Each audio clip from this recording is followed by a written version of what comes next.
Hello, welcome to Gardener's World. Now, the writing garden has become a lovely froth of white. And of course, like all white gardens, it's essentially green, just touched with white flowers. And the trick is to get that performing from spring right through to autumn if possible. But now in June, it's easy. It's just happening all around. And you have plants like this Silene, the white allium, Mount Everest, you've got the white foxgloves, all just really loving this time of year. Made much easier, I have to say, because we lowered the hedges last winter. That's let more light in, and things are growing stronger.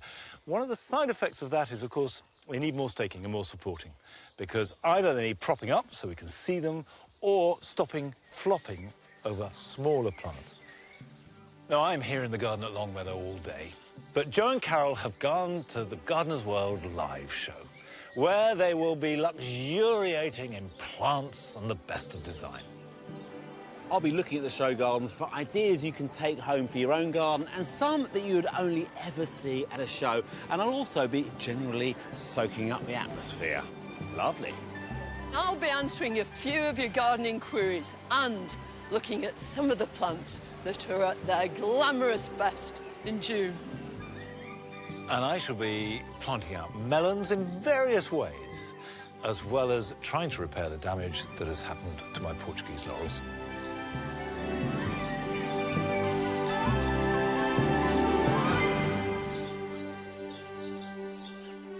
Come on. The jewel garden is a summer garden. It looks nice in spring, but you always feel that it's limbering up. And now we've reached summer, it's really hitting its full song. In fact, it becomes positively operatic by the time we get to July and August. So these big pots in the centre have to compete with that. So I've got, for the summer display, plants that are really strong and really dramatic. Now, the first thing to do is when you clear out an old display at any time of year, is to refresh the compost.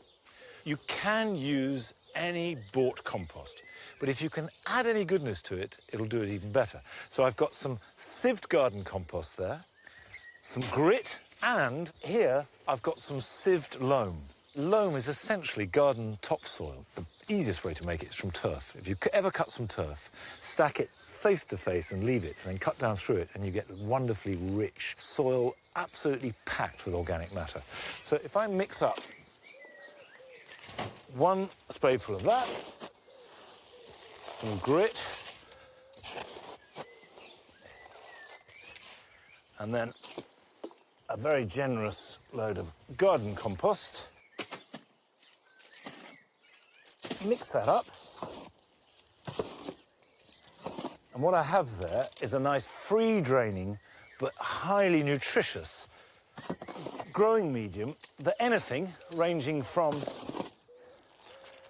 an annual to a climber to a shrub will do well in. This is a Formium Blackadder, and I've chosen it because that chocolate purplish plum-coloured intensity is exactly the right foil for the other rich colours here in the jewel garden. And they like a free-draining soil with plenty of moisture. But they're very adaptable. They grow best in full sun, but they'll take a little bit of shade.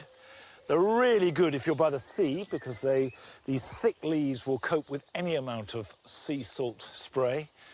They're almost completely drought-resistant, because once they're in and watered, they don't lose much moisture. So a tough plant, a dramatic plant, but you need something around it to set it off. And this is the jewel garden, so we need colour. Now, the first highlight that I'm adding is Bidens. This is a fairly new variety. It's called Orange Drop. It grows in a mound. It's vigorous, will reach about 12 inches, but you can see it also trails. And because you have these tall sprays coming out, it can take quite a lot of substance in here. Now, I'm going to put 4, which will be plenty for this pot. Don't overplant it at this stage. If you've got a small plot, if you cram them in, you'll have no room for anything else, and these will grow substantially bigger. And I'm really like the contrast between the rather delicate ferny foliage and these sword-like straps of leaves, and then the intensity of colour will keep flowering right through into autumn. I've grown this nasturtium, Tropilium cherry rose jewel, from seed. It's grown very easily, and I use nasturtiums a lot because they do give you that intensity of colour with a kind of looseness of growth. Now, it can be very trailing. You can even climb up, and they work really well in pots. Right. Now, the question is, will I need more than that? I got these cosmos here, grown from seed. It's Cosmos Dazzler. Dazzler has this magenta colour.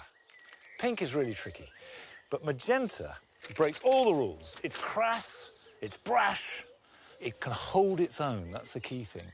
It can take on orange and purple and these brilliant colours. And of course, growing from seed is really cheap, it's very easy, and means that you have enough volume of plants to pack them in if you want to. To finish, may look like sacrilege, but I'm going to cut these cosmos back to make them bushy, and then I'll get more side shoots and more flowers, because I don't want them really tall. Now, while I'm here at Longmeadow, Carol is at Gardeners World Live. And when Carol goes to a flower show, you know exactly where she's going to head for first. She is in the floral marquee, hunting out those treasures.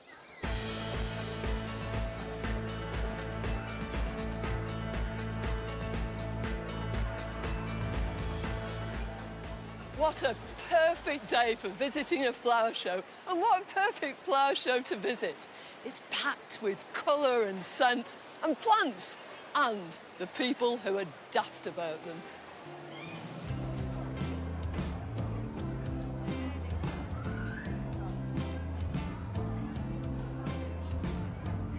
Now, on Gardeners World, we're constantly being asked questions by viewers about a particular sort of soil that they've got and which plants are really going to thrive in it. I've got one such letter here. It's from Karen Morant, and she's from Surrey, and she gardens on very alkaline soil. It's chalk, in fact. Well, she couldn't come to a better place than this. They specialise in plants that love chalk and lime. Well, the predominant plant on this whole stand is pretty obvious. It's the foxglove. These are nearly all forms of Digitalis purpurea, our own native foxglove.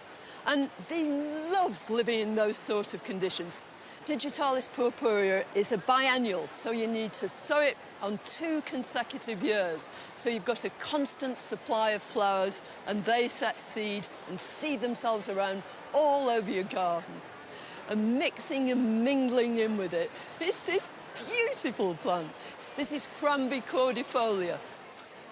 It belongs to the cabbage family. It's a brassica, but it produces these huge billowing clouds of scented flowers year after year after year. And being a brassica, it loves lime.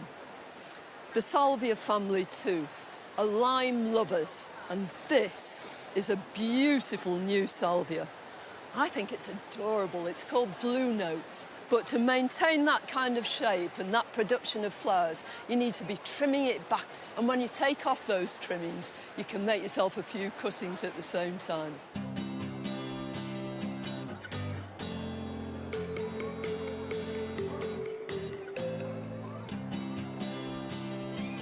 Have you ever heard of the June gap? It's a term that beekeepers and gardeners alike use for that time during June when suddenly everything seems to be green. All the early spring bulbs have disappeared and the trees and shrubs that were in flower have finished. And it's before most of those perennials get going and before your hardy annuals really start to flower. But you've only to look at this stand to see that there are a plethora of beautiful flowers which are doing their thing right the way through June. Look at this Nepeta for a perfect example. Low-growing and stacked with flowers. It'll go on for ages, and when these flowers finish, you just cut them down and it'll flower again. In the background, in complete contrast, are these tall spires of the Bascom Kiniston. All those flowers open in succession right the way up the spike, so it will go on giving colour and pollen and nectar for 6 or 8 weeks. And why not sprinkle in a few poppies? This is Papaver commutatum, the ladybird poppy, which will keep going through June and right through the summer.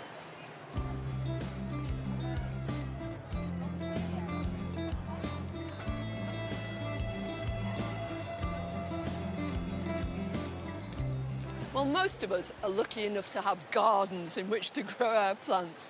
But for some people, that's not an option. All they've got is a balcony. We've had 2 letters, one from Anthony and one from Maeve, both asking the same question. How can we brighten up our balcony spaces? Well, one of the dimensions you can exploit on a balcony is height. So where better to come for inspiration than this wonderful stand with all these different climbing plants? And this one immediately takes your eye. It's Thunbergia Orange Beauty.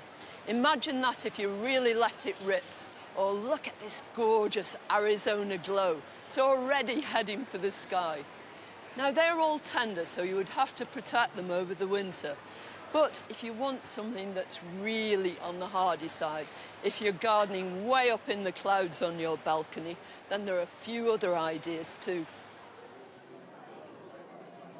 The plants that actually relish those conditions, because they come from mountain tops and hillsides, are alpines. And what's more, on your balcony you can grow them in pots and containers, and they've got everything. You've got sempervivums with these beautiful shapes, this fantastic texture, or fill a pot full of a gorgeous dianthus like this raspberry cream. Scent and flower all summer long. Wherever you garden, whatever your situation, this show's got something to offer everybody.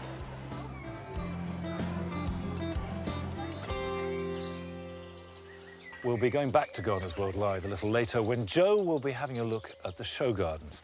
Now, these pots need a really good soak when you plant them, and then water them generously once a week throughout the summer. Don't be tempted to give them little and often. It's not good for plants. Much better to soak weekly than sprinkle daily.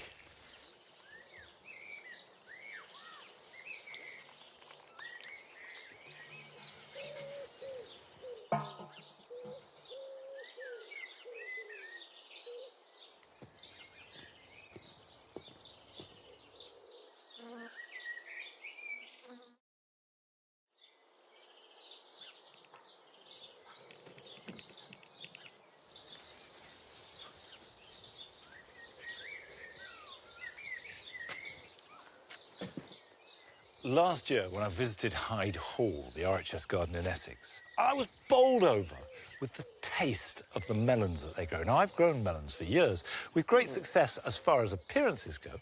Plenty of fruit of a good size, but the taste, I confess, has been very mediocre indeed. And I wasn't going to grow them this year, because what's the point of growing something that isn't as good as what you can buy in a shop? But I'm going to give it one last go, because I want to grow melons as good as they do at RHS Hyde Hall. So I'm going to try growing them as I normally do in a pot in the greenhouse. I'm going to grow some outside in a bed, and I'm going to grow some in a hotbed. Now, normally you make a hotbed in spring to produce earlier crops or crops that need more heat than the weather is providing. And of course, melons fit into that category. So this is an experiment. And I'm going to make them using the cold frames, which are now not in use because everything's out in the garden. But you can do it on open ground, as long as you've got some kind of frame to put over it temporarily to hold the heat in. But the one thing you do need is horse manure. And fresh horse manure generates a huge amount of heat as it breaks down. So you get fresh manure, and if you go to a stables, they're bound to have lots. And I know there aren't stables in every nook and cranny of every city in the country, but you'd be surprised about how many there are. And if you find a stable, the chances are they will be more than happy to give away some of the manure, because it's a waste product, it keeps on coming, and they have to deal with it. So it may just be a car drive away where you can get a few bags and make a hotbed from it. Right, now spread that out. And the next bit you do not want to do in your best shoes.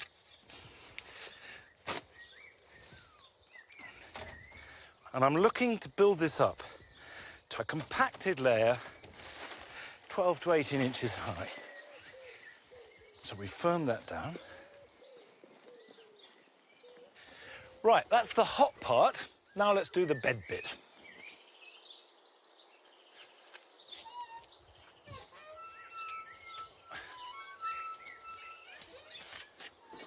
This is what the melons will grow in. The manure is not part of the soil mix. It's simply there to act as a furnace to heat up the soil. So a layer of at least 6 inches and up to a foot you need on top.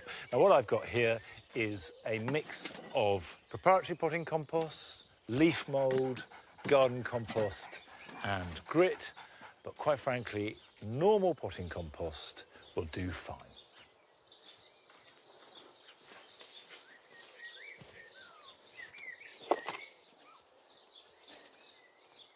Now this is Outdoor Wonder, grown strongly in the greenhouse, and I'm going to plant 2 in this size bed. I'll make a slight saucer around them because, as well as heat, melons need lots of water. If this was March or April, I would leave the hotbed for at least 3 or 4 days and up to a week to warm up. Otherwise it'd be too cold for the melon seedlings. Because it's June, it can stay warm, I can close the lid at night if it gets cold, and gradually it can get hotter.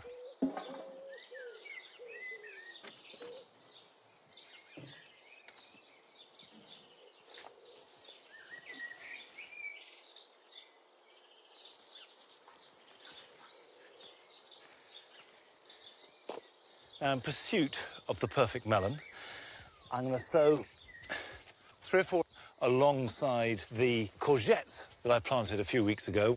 And I'll also grow some, as I always do, in a pot in the greenhouse. When you're growing them in the greenhouse, just remember you need enriched compost, a nice big pot, and as hot and as wet as your greenhouse can provide. Now these will go in one here, like that, and I'll have one over there. I have to say I have no great expectations for these outdoor melons because we are considerably colder than Hyde Hall over on the East Coast. But I'll give it a go. Even if you're gardening in the sunniest, warmest part of the British Isles, if you're planting melons outside, harden them off for at least a week outside before planting them out. It's too much of a shock to go straight from a greenhouse into an outdoor bed. Now, you might not be considering growing melons anywhere in your garden, but here are some things you can be doing this weekend. As strawberries ripen, it's important to keep them up off the soil. This both protects them from being splashed by grit and also stops them sitting in cold, wet ground and being prey to slugs. The best way to do this is the traditional one, using straw. And you can buy straw in bags from pet shops. And it's important to lift the fruit and place them on top of the straw rather than burying them. Broad beans have been growing rather slowly in cold spring, but they've now picked up and are producing pods and rapid new growth. However, this means that they do have a tendency to collapse. So use layers of string to hold them upright and make them much easier to pick. Tender perennials like cannas and dahlias have needed protection until the last risk of frost is over. But we've now reached that point, so you should get them out into the garden as soon as you can to give them a good long growing season. They do like sun, but it's heat that matters. The summer heat is now here.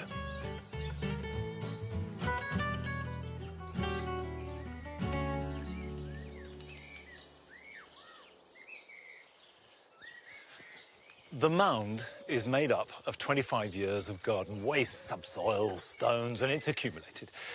And a couple of years ago, I thought that we could make a wildflower meadow, and that's quite a gamble because this is heavy soil and it's a wet area.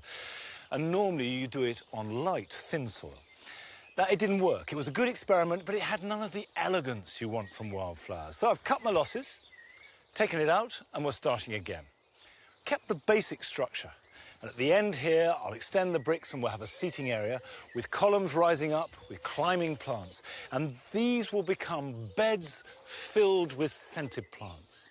And then down on the lower terrace, lots of pots, also filled with scented plants, and somewhere where we can come of an evening, sit, perhaps drink something refreshing, and look back on a day in the garden.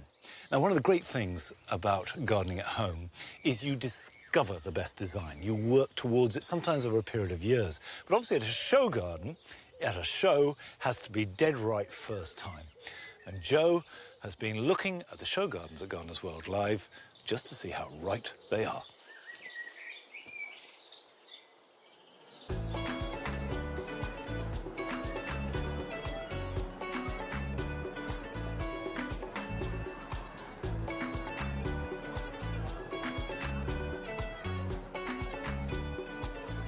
A good snoop around, and there's some great design ideas at this year's show. And you know, a lot of people have a problem with that rectangular garden, with the rectangular lawn. How do you get away from that? Well, this garden is called the Flow Garden, and it does it brilliantly. A simple design technique that's so effective by putting the design on the diagonal and losing that rectangular feel. It draws the eye into key areas. So as you can see, it's got a strong layout, but what I like is that actually it's been picked out three-dimensionally. So we've got something like this decking that turns into a bench, and then a bit of hedging that also works, creating the structure of the garden.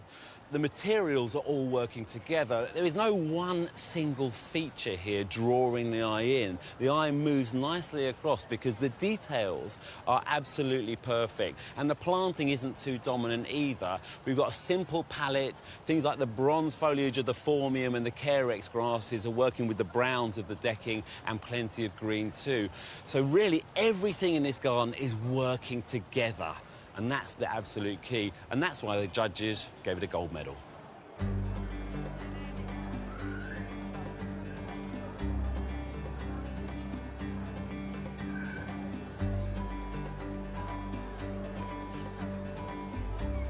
Just enjoying a nice little shady spot in this garden, away from all the busyness outside. Now, this is a very traditional layout, this garden. It's not breaking any barriers design-wise at all, but it's got everything you need in the garden. It's got a greenhouse, it's got a paved seating area, it's got a little bit of shade.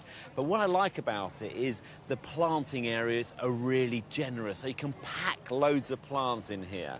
Now, the plants themselves are a little bit packed for a show garden, and there's some that, you know, don't associate too well. Something like the Cicericium and the hosta wouldn't grow together. The Cicericium likes dry and plenty of drainage, and the hosta might like a little bit more moisture. But obviously, you could plant anything you wanted into this garden. I'd have a cutting garden for flowers. I'd have a veggie area, plenty of herbs, and maybe some winter stems towards the back. So you could pretty much stamp your personality with plants all over this plot.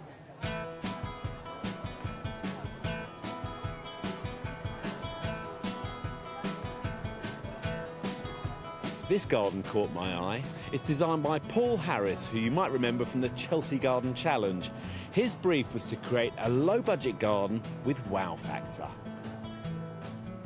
Paul, lovely to see you. Yeah, you too, Joe. Congratulations, you got a gold medal on your I first know, proper show garden. Oh, fantastic. I'm so delighted. I really didn't expect that. But yeah, first show garden outside of the Great Chelsea Garden Challenge. Yeah, there's some lovely... I love your sculptural pieces here. I mean, black. I mean, people are scared of black, but it does work, doesn't it? Black works great against the, you know, the bright greens of the grasses and the fennel. And then, yeah, I wanted to create a piece of homemade art. So using the bottoms of these wine bottles, which I very much enjoyed consuming, I then stuck them in there. And I think it's really effective and casts some nice light. Yeah, and then when the light comes through, and also you've got a little sort of bug house as well. Yeah, the little bug shack. Yeah, so yeah, that was, you know, just cut up canes. It's all very easy, and yeah, glued those in. And relatively cheap. The whole garden is a low budget or modest budget garden, and I've done it for £5,000, which is very good for a show garden. Yeah. I love this bit of planting here behind me. The steeper with the bird bath. There was an element of upcycling, so grandmother's bird bath made an appearance. You've stolen your grandmother's bird bath and brought it to Gardeners World Live. No, I love it with the Cirsium here, the Cirsium rivulari. Yes, It really works beautifully together. It sort of sets the tone for the rest of the garden. Yeah. Lovely. Well, congratulations. Really nice to see you here. Yeah, you too, Joe.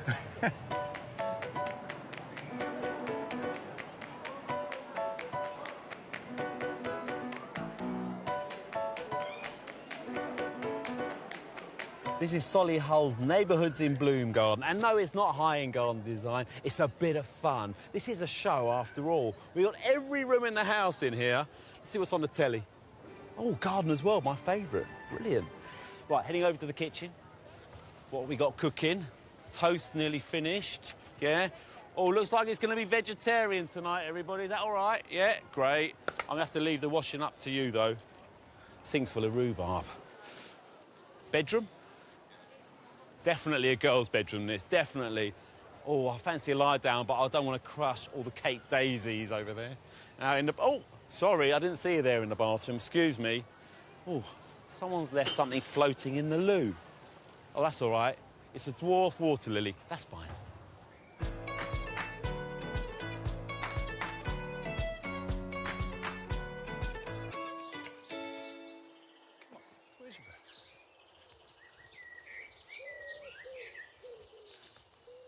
The show goes on till Sunday night, and I'm going to be there all day Sunday.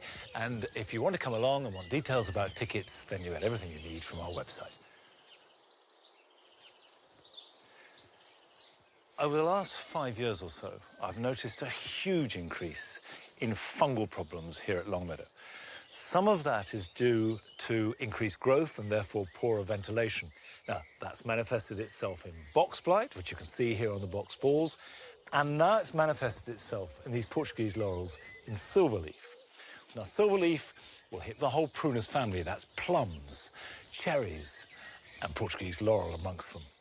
What happens is the top of the leaf separates a little bit from the main body, but much worse is that it dies back. The effect is really quite dramatic. Now, the damage to this tree is really getting quite considerable. What I have to do is cut out all affected material.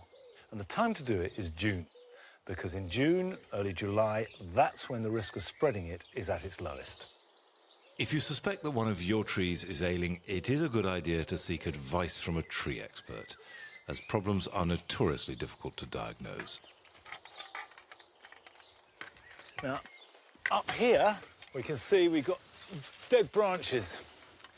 So I'm going to cut that back. And if this is silverleaf, the wood should be stained a dark brown.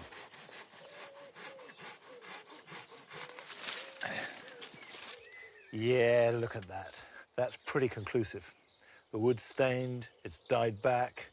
We had the silvering of the leaves last summer and autumn. I think that's 99% certain silverleaf. Now, I think I can save this tree by cutting it all out. So that's what I'm going to do. I'm going to cut out the dead material, reshape it, and with any luck, we'll get through this. But it will take a little while, certainly longer than we've got today. So that's it for this week. I'll see you back here at Longmeadow with freshly pruned prunus. Till then, bye-bye.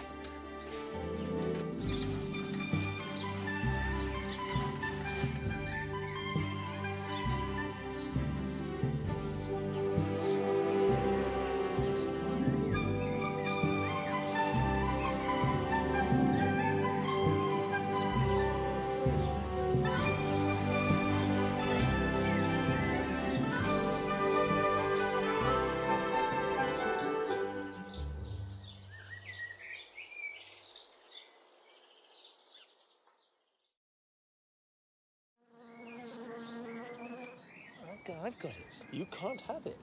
You can't have it. You can't have it. No. You can have it. I want it. I'm going to let you have the ball.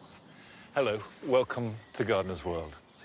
The garden is looking good, but it is at that stage that always happens round about midsummer, which is betwixt and between. That freshness and incredible energy that you have in May and early June has flattened out a bit. It's not dead at all. There's lots of lovely things. This morning, I watched this poppy burst its shell and emerge like a chrysalis becoming a butterfly. There are still wonderful things in the garden, But it is a time of year when you need to have faith in what is to come, and perhaps a little bit of courage to cut back and make room for it so that it can really hit its stride and become splendid in a few weeks' time. Carol is off to Sussex this week, at the start of a journey looking at plant combinations. This association is all about form. You've got these bottle brushes of Persicaria bistorta, perfectly at home in this border, but all the better for having this apricot foxglove coming up through the centre. And Joe is finally taking the plunge and making his own hanging basket. It's going to hang up there, and it's going to be the first hanging basket ever in this garden. Well, Joe is not the only one who's going to be making a hanging basket this week.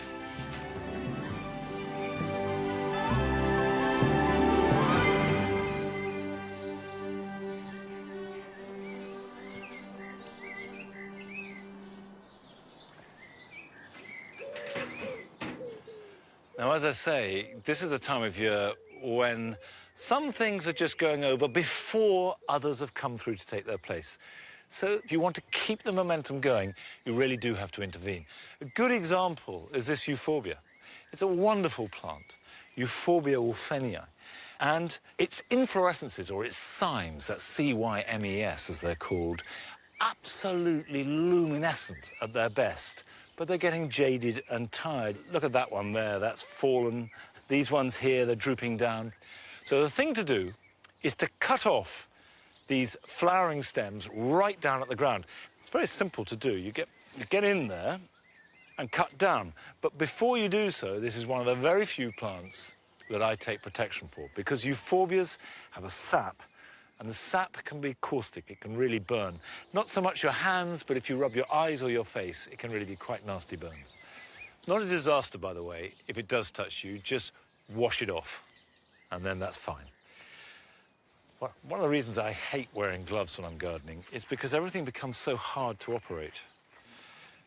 I've got clumsy enough fingers as it is. You will find side shoots coming off nearer the base. That's where to cut to, because what we want is a nice stocky plant that will get ready for throwing up new flowering cymes, which will then appear next spring. So I'm going to work through the plant. And you can either do this in one hit and just clear, or over a course of about a week, you can just take off those that are looking particularly droopy or faded. Now that should have tidied it up, rejuvenated it. It'll look good for the rest of the summer and set it up for looking fantastic next spring. As somebody who has forgotten more about perennial plants than I will ever know is Carol. And she's set off to go around the country looking at some of our best examples of mixed planting. Over the coming weeks, I'm going to show you the wonderfully inspiring ways plants can be put together. Today I'm looking at naturalistic plant combinations at Gravetye Manor.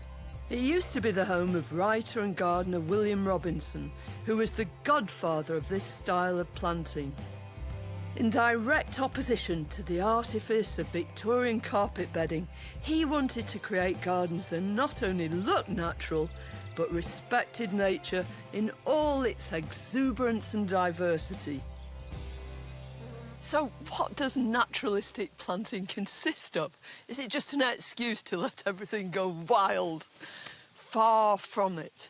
It's actually an attempt to allow plants to be themselves, to look as though they just put themselves there.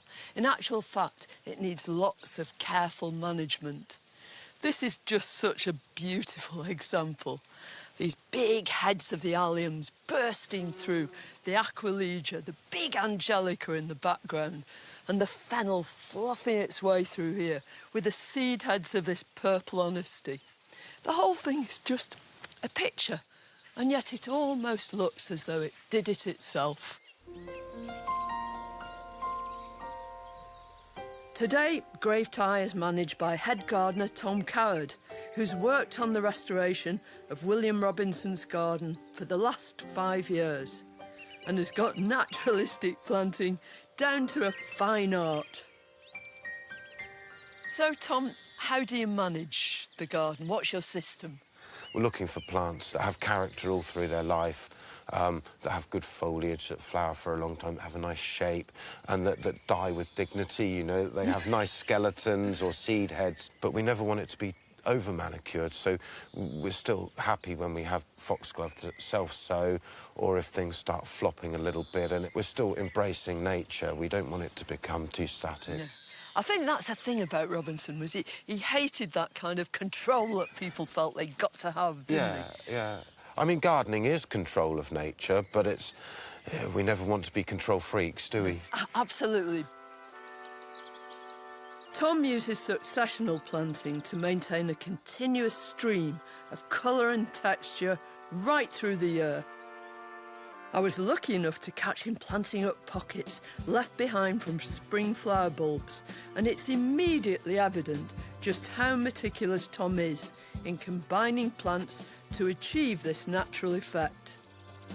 We're using a salvia called convertiflora to run as a linking plant to repeat through the So you've got different it planted elsewhere too? Yeah. Oh, I can see it over there. And what are you going to plant in between, Tom? Well, we've got salvia amistad, so we use 2 salvias. The blue works quite well with that orangey red. And then the shapes. It's the shapes that are more interesting than the colours sometimes. So the salvia convertiflora is quite a vertical spike, and I've got an Ami visnaga, which makes this dome. And I'm hoping that the dome and the spike and the soft foliage will contrast very quite feathery nicely. and fluffy. So it's all going to add to this naturalistic feel.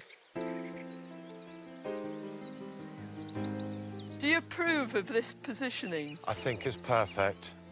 Really? It'll be a few weeks before all these plants get established.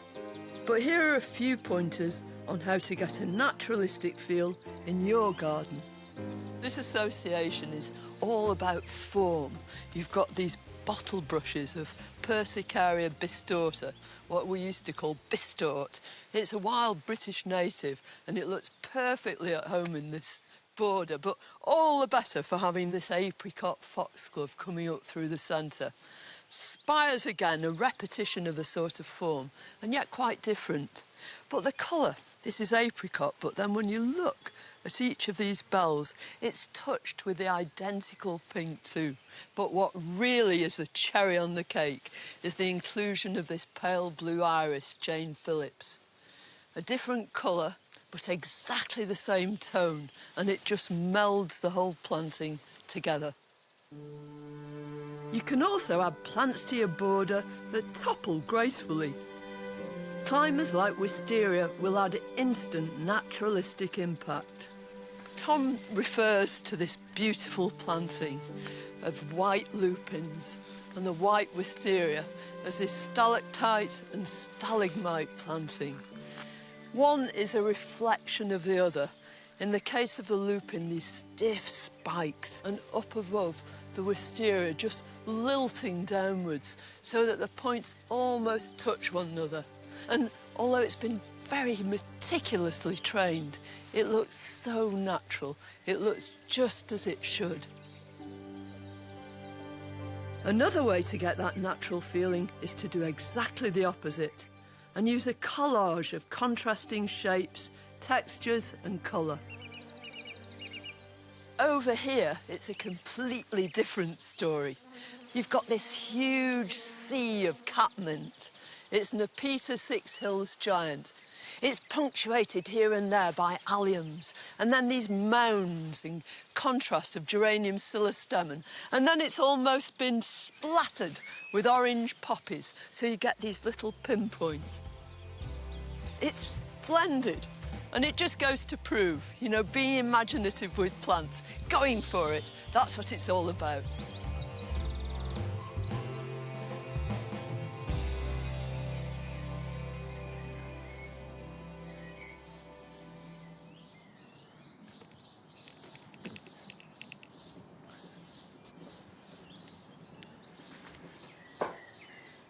The planting here at Longmeadow, by default really, is Robinsonian. I don't think it knew it was Robinsonian, but that lovely mixture of things just works so well. However, there is a time and a place, I think, for bedding and formality.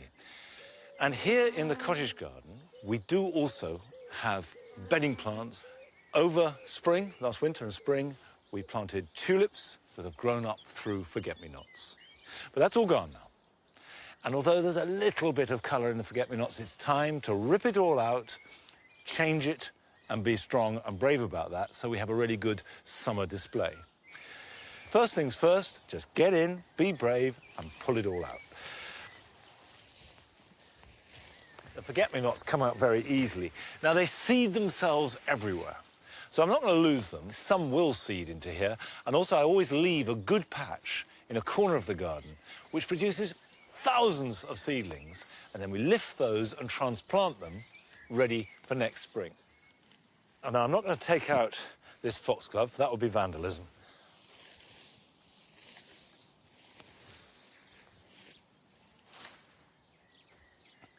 Now, obviously, I've been treading all over this, so now's the time to fork it over, not dig it too deeply, but get rid of the compaction and also take out any weeds that are there. Now is the moment to clear it up. Now, the soil is very dry because, apart from anything else, the yew tree sucks up moisture, so does the box hedging. To give everything a chance, I need to reinvigorate it. And nothing does that better than a thin mulch of garden compost. Now, that just gives everything a new burst of energy. There's no need to dig this in. Just rake it in lightly, and the worms will pull it down into the soil, and that improves soil structure, and all the goodness will happen anyway. Next, dahlias. These are tubers that either I've had for a long time or have grown from cuttings. We dig them up every winter, and it's not so much the cold that we can't protect here, but the combination of cold and wet. And I'm going to plant these at the centre of each of the sides. They're very, very trouble-free. They don't need a huge amount of attention. So I love them. I love the way that, with a little bit of deadheading, you can have flowers from early July right through into November.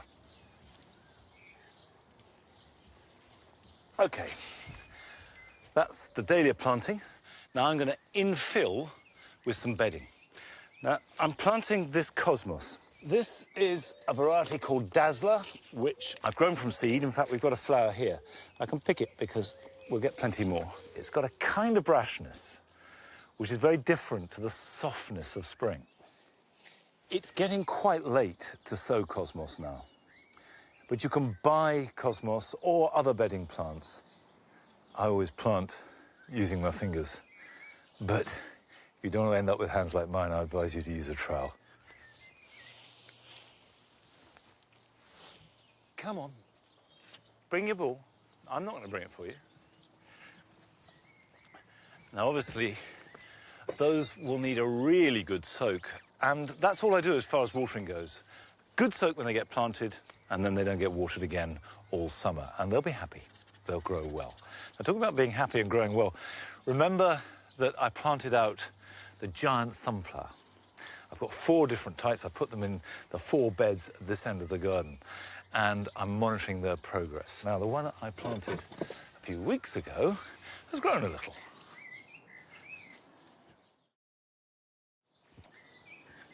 This one is Pike's Peak, and you'll have to believe me when I say that I've done nothing to it. And so far, it has reached 34 inches. It's growing fine. If I wanted to encourage it to grow as much as possible, I would feed it every week, just to give it a boost. Now, you can be pretty sure that Joe will not be using giant sunflowers as he comes to the end of his journey of discovery on learning to love the hanging basket, because this week, he's making up his own. I've tried to understand the traditional. This goes beautifully with the pink and the red, doesn't it? And I've been seduced by the radical. I'm quite pleased with that. And I'm willing to admit that I might, just might, have been wrong about hanging baskets. The clashing colours and effervescing displays that erupt every summer are still not really for me. But after my dalliance with the Japanese art of kokedama a few weeks ago, I can see new design potential. So I'm biting the bullet and making a hanging basket for my own garden. Well, this is it. This is my garden. Haven't quite got the acreage of Monty, but I do live in London, so I've got a small town garden. Plenty of green plants, not too many clashing colours going on. It's nice and relaxing, and that's just what I'm looking for. Now, this is going to be my hanging basket. It's actually an orchid basket, and I bought it online, but you could easily make one. And what I like about it is it's made out of timber, so it works with quite a few of the materials in the garden. So it's going to hang up there. All it needs is some plants. The plant selection will be crucial to it fitting in. So let's see what my local garden centre has to offer. Oh, now that's the sort of thing I'm looking for. Look at that little spleen work, a lovely little fern, textural. A couple of those would be great. And then that as well, this hart's tongue fern. That's nice and glossy, very different leaf. And I'm just looking for greens. I don't want mad colour. I'm happy with all green. Oh, look at that.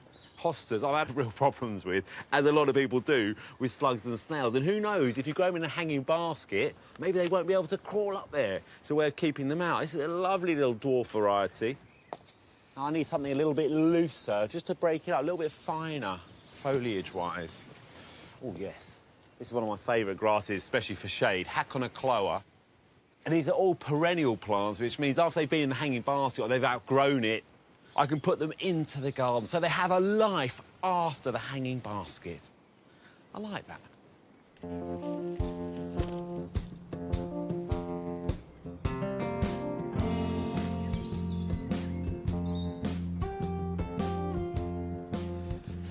Well, it's always difficult not to get tempted by every plant in the garden centre, but I stayed focused. So the first thing I'm going to do is line the hanging basket.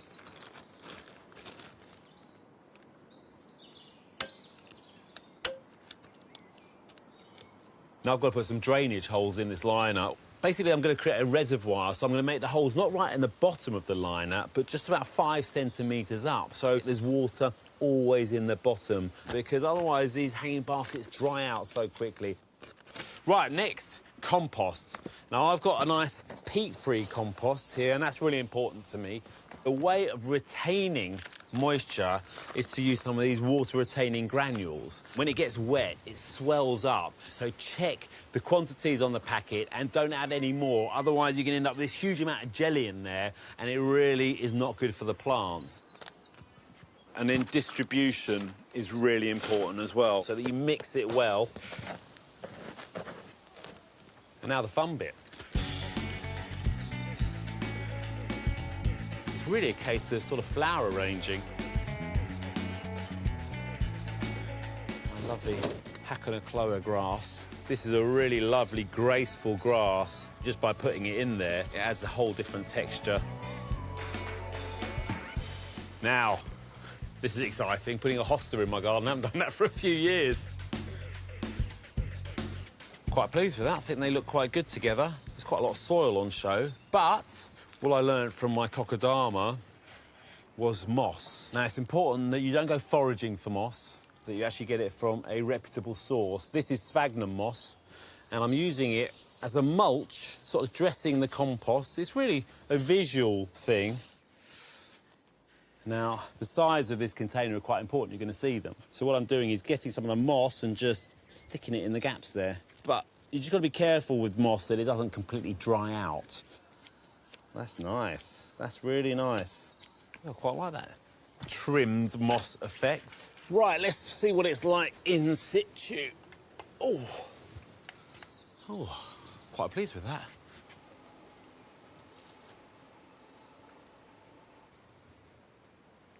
There you go, giving it a good drenching. Now, one of my concerns over hanging baskets is that they constantly need watering, and I'm away working quite a bit. But I've done a little bit of research and found this ceramic cone, and it neatly attaches onto an old water bottle and actually lets the water permeate through the ceramic, and that'll keep it watered nicely while I'm away. But I won't be needing that now because I'm at home for a bit, so I can just enjoy my new hanging basket. It's been an enlightening journey from mass-produced traditional baskets to the latest craze for kokedama. It's about whatever suits you and your garden, and I have to confess, I'm really chuffed with the outcome.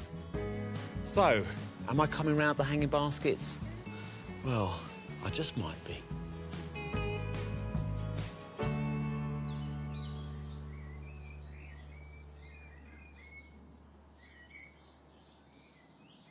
Well, I'm glad that Joe is returning to the fold, so to speak. I have to say, I've never been a huge hanging basket fan, but I don't mind them. I think in the right place and with the right planting, they add to the gaiety of life. But I'm going to make one here at Longmeadow, which is a bit practical. I want a hanging basket that will give me something to eat. And I've chosen herbs. And there are two reasons for that. One, because herbs always grow well in a container of any kind. And also the herbs I've chosen do well in poorish soil, not too much water, and very good drainage, which makes looking after them in a hanging basket a little bit less demanding. I've got a range here. We've got sage of 2 types. We've got 3 different types of oregano and 2 different types of thyme. Now, the first thing you have to do is choose your basket. And there is a basket, but that will hang. It will need a liner of some sort. I don't want to use plastic, but there are alternatives you can buy. And I've got here soaking a koya liner. Now, koya is the husk of the coconut. And I've soaked it because if we put it in dry and you water the plants, this will take the water, not the plants. There we go. Now, in terms of compost, I've got some peat-free, bark-based compost. This is proprietary compost, and you can get it at any garden centre. I've also got some homemade leaf mould. It's not very rich in nutrients, but it creates a wonderful structure for the roots to get out in. And the better the roots can grow, the better they can reach moisture. So, ideal for a hanging basket. And finally, I'm going to mix in some perlite. And you can see by the way that it's handling. It's light, it's loose. The perlite means that it will absorb water because it expands with the water, but also drain well. So these plants won't get waterlogged. Okay, put some in. Now, we'll start to plant it up.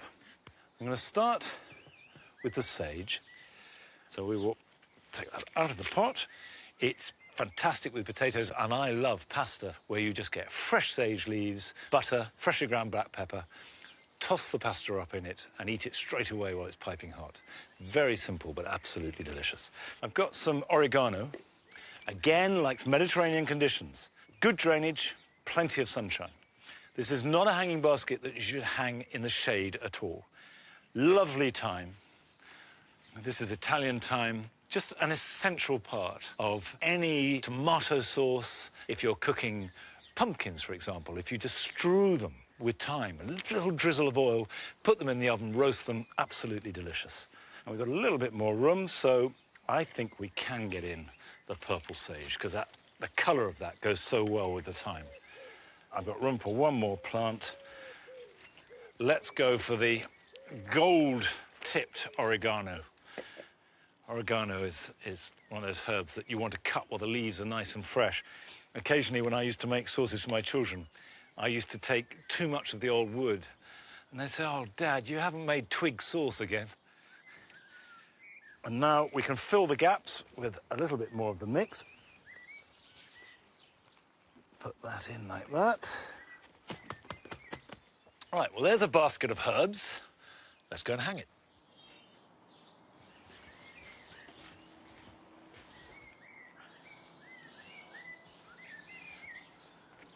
There we go. A hanging basket full of herbs. Just come out, pick some herbs, take them back indoors. And in the dry garden, and essentially dry-loving herbs. And not one that is going to mind if you leave it for a few days and can't water it. And nice and simple and straightforward. Now, even if I can't tempt you to make a hanging basket, here are some other things you can be doing this weekend. If you're growing biennials from seed, now's the time to prick them out. Never hold them by the stem, but taking hold of a leaf, gently prise the seedlings apart and transplant them individually, either into plugs or evenly spaced in a seed tray. They can then be grown on in a sheltered place, and in about a month's time, they can go out into a nursery bed in a corner of the garden. However carefully you grow your dessert grapes, they too often end up as a bunch of tiny fruit. And the best way to avoid this is by thinning them now. Use a pair of pointed small scissors and remove both the smallest individual fruits and those on the inside of the bunch. And this allows the remainder to grow and swell to a good size. If you're growing dahlias in containers, it can be hard to support them properly and stop them spilling over. If you cut them back by as much as half now, they will both grow stronger, sturdier plants and also produce more side shoots with more flowers. The flowers will arrive a little later in the season, but will last a lot longer into autumn.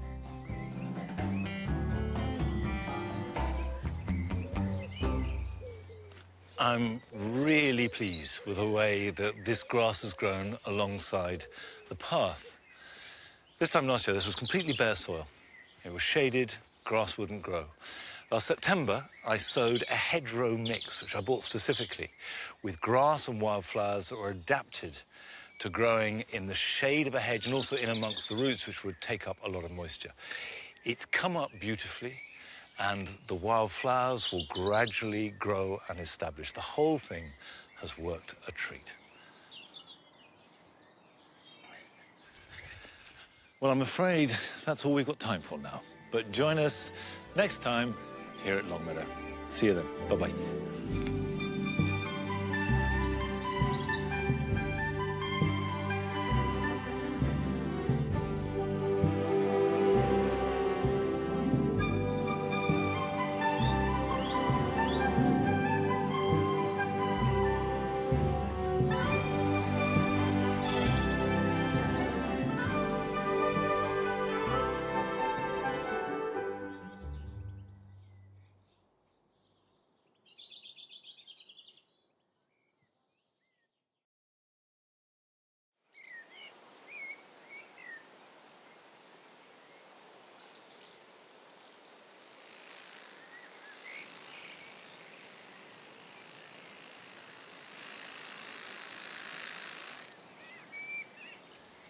Hello, welcome to Gardener's World. At this time of year, I like to just gently trim the edges of hedges, which is a hard thing to say, easier to do than say. And what it does is tighten the garden. I'm not hedge cutting, it's too early for that. The birds are still nesting and I don't want to disturb them.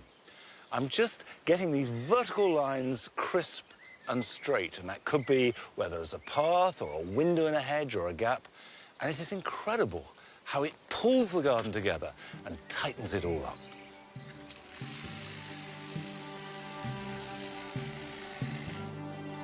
This week, we meet a man who will go to almost any lengths in pursuit of his dream of the perfect lawn. To cut the grass at 5 mil and keep it looking good. You're constantly at it. It is absolutely his life. And the garden designer Adam Frost goes looking for inspiration in a Somerset garden that has been created without a square inch of lawn. Wow, I was not expecting that. With the water in the background, you honestly could be by the seaside.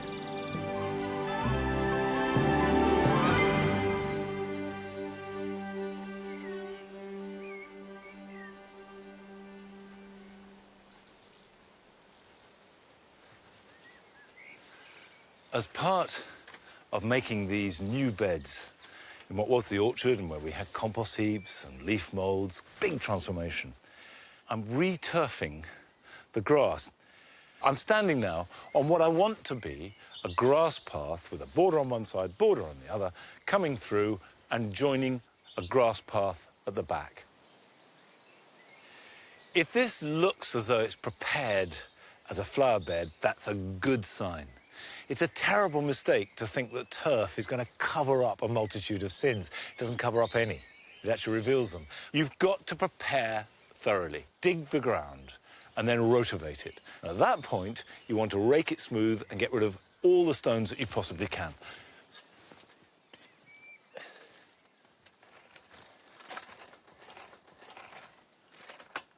And it goes without saying that you remove all weeds. Dig them out patiently. They will come back to bite you if you leave them in the ground. Right, I'm going to budge you. Come on. You go that way.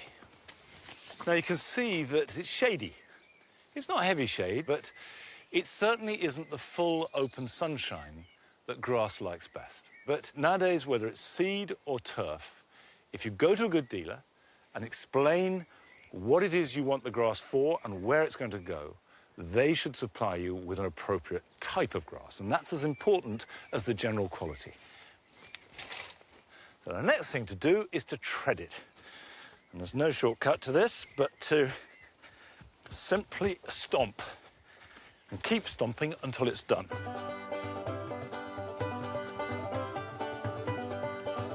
And I can feel beneath my feet, in some places, it's hardly doing anything. But every now and then, I'm sinking down. And if you don't do this, it will sink down after you've laid the turf.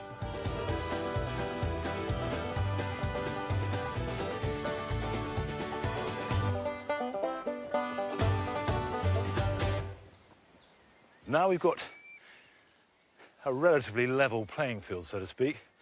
I can use the finest rake I've got and just scratch that smooth.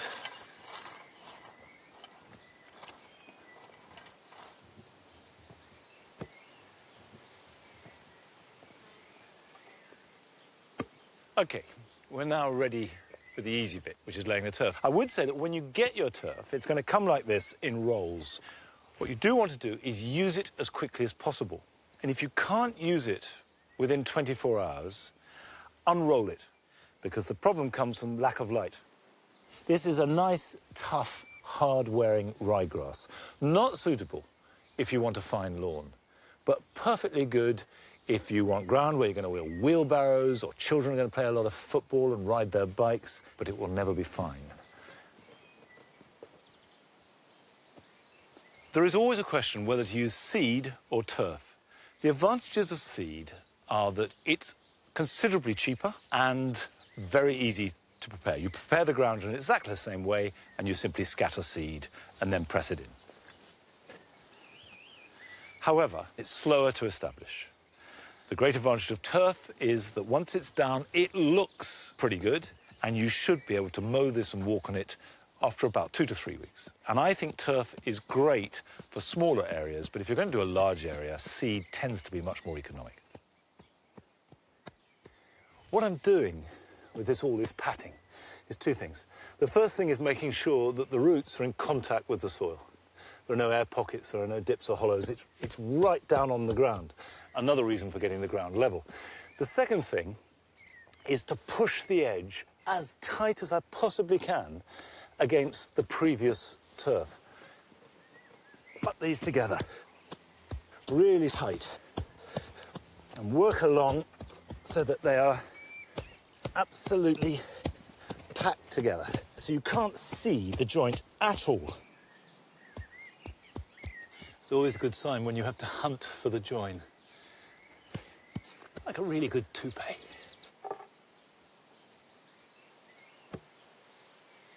It's worth pointing out that you must have boards and you must try and avoid treading on the turf. Because until it's got roots, when you tread on it, you're either going to form a divot or you're going to move it. And you'll know there are roots growing because the grass will grow.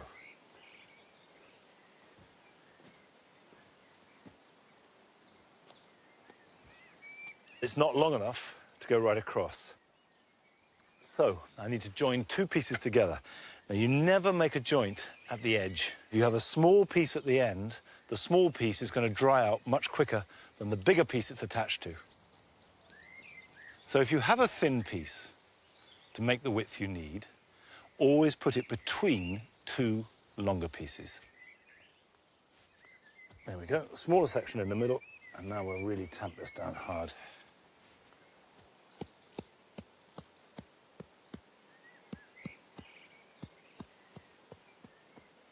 The bed curves round here. So I'm starting to put my turf staggered out into steps into the curve. And that means that I can cut the curve and I'm going to waste slithers of turf. Again, this is why you always want to order at least 10% more than you'll actually need, more than the measured area, because there will be some wastage. But essentially that's it. The next stage will be to cut the edges, give it a good soak, and that's the job done. Now, I confess, I'm not that worried about the quality of the grass. As long as it's flat and it's green and it can be cut regularly and looks nice, then I'm happy. But we went to visit Stuart and Anne Grindle in Doncaster, and I think it's fair to say that Stuart takes his lawn very seriously indeed.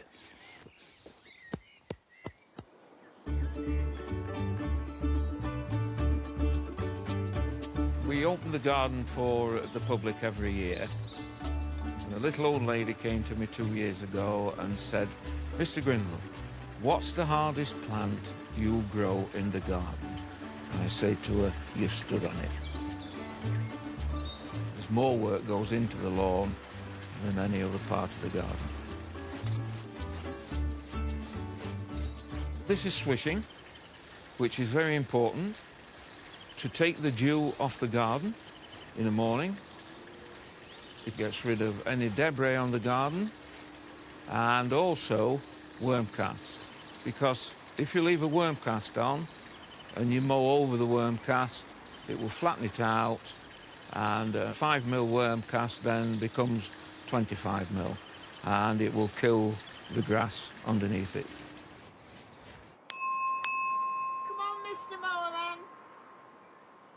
There are 3 G's in Stuart's life: golf, gardening and grass. Every day he wants to be in it and working at it for perfection. To cut the grass at 5mm and keep it looking good, you're constantly at it. I'll cut the lawns every day. I cut it in 2 directions. It gives a finer cut and a finer finish. And also, it's good for the grass. To me, a lawn is like a fitted carpet in your lounge.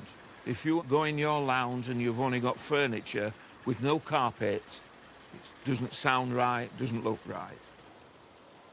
Now, this is an important part of making the lawn look good. I do this 3 times, 4 times a week, so that it gives a nice, neat edge.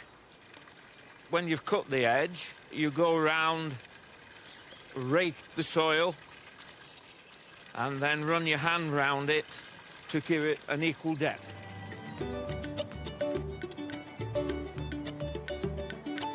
I've never allowed my son to play football on it or cycle on it. If you've got children, you definitely don't want a lawn like I've got. A lot of work goes into it, a lot of time, a lot of money. But when people come and walk through that entrance there, they go, "Wow, I can't believe it." Scarifying is another important procedure to the lawn. If there's any coarse grass, it will rake that coarse grass up, lift it. Also, the one I use, it creates a drill. Now, a drill is a groove which gets down to the soil. When I overseed, the seed then has got to purchase into the ground and doesn't sit too long on the top.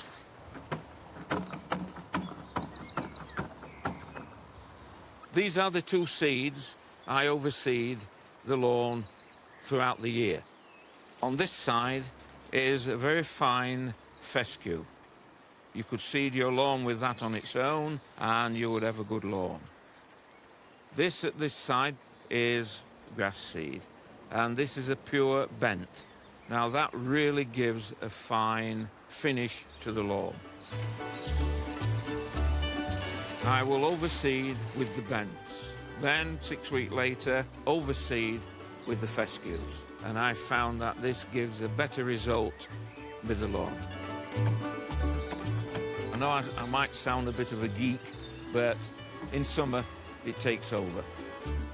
At the end of the day, it is absolutely his life. It's the be-all and end-all.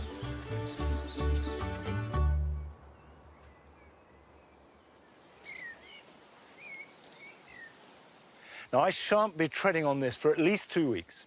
And as a rule of thumb, keep off it until it's long enough to mow. And keep the grass rather longer than you intend to have it for the rest of the summer. That way the roots will grow stronger, and then next year you can mow it as much as you like.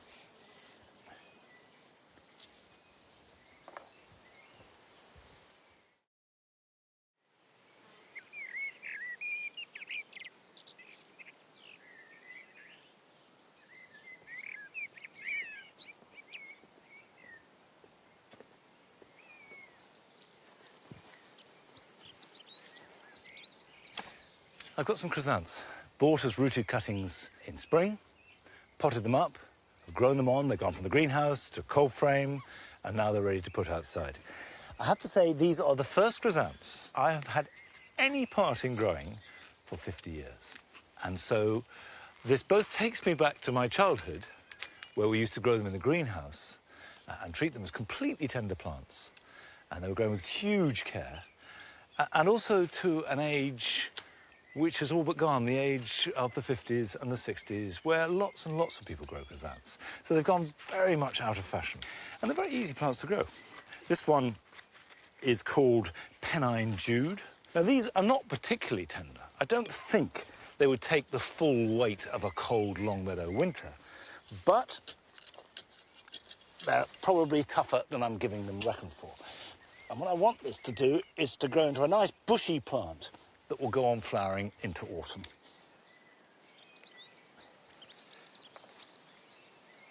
I'm planting them here as border plants, mixed in the general easy muddle of a border. I want them to meld in. So they're fairly small at the moment. I'm spacing them about a foot or so apart. I'll put another one in there, and hopefully they will fill this area. And I've given them a really sunny spot. It's good soil. It's well drained and yet rich, but this is quite late to be planting out chrysanthemums. Normally here at Longmeadow, sort of Chelsea or just after Chelsea is about right. But we've had a really cold, dry spring and early summer here. And so I've held back on planting out. But actually, once they're up and running, they should be undemanding plants. Now, the real purpose of growing these is to see if I can reconnect with chrysanthemums, to see if the fact that I haven't grown them for 50 years has been a mistake and an absence. But the only way you find these things out is if you try them. Even if you resolutely do not want to grow chrysanthemums, there are some other things you can be doing this weekend. Some hardy geranium varieties, like Geranium pratense or Geranium phaeum, have produced most of their flowers. If you cut them back hard, right to the ground now, that will stimulate new growth that will bear a new flush of flowers in about a month's time.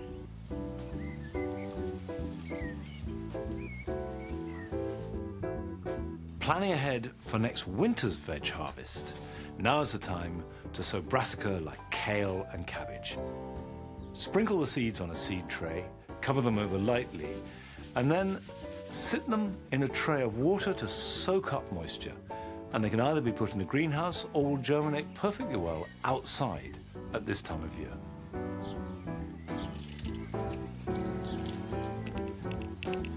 Even though they may be showing signs of fresh and vigorous growth, steel yourself and pull up your wallflowers. They have done their stuff. Take them to the compost heap, where they can be shredded and will add their goodness back into the soil.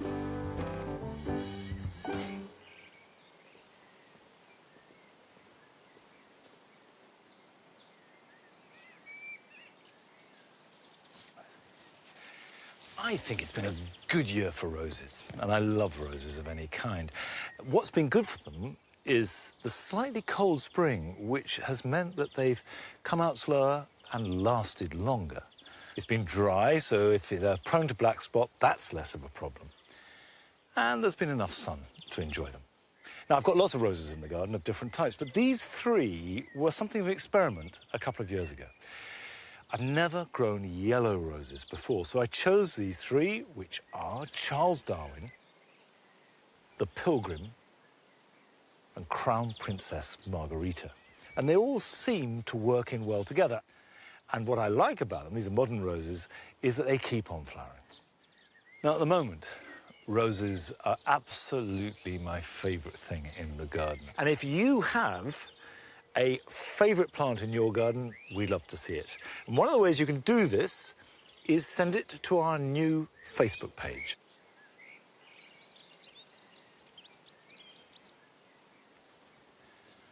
Now, the garden designer Adam Frost, having won 7 gold medals at Chelsea, is now turning to his own garden.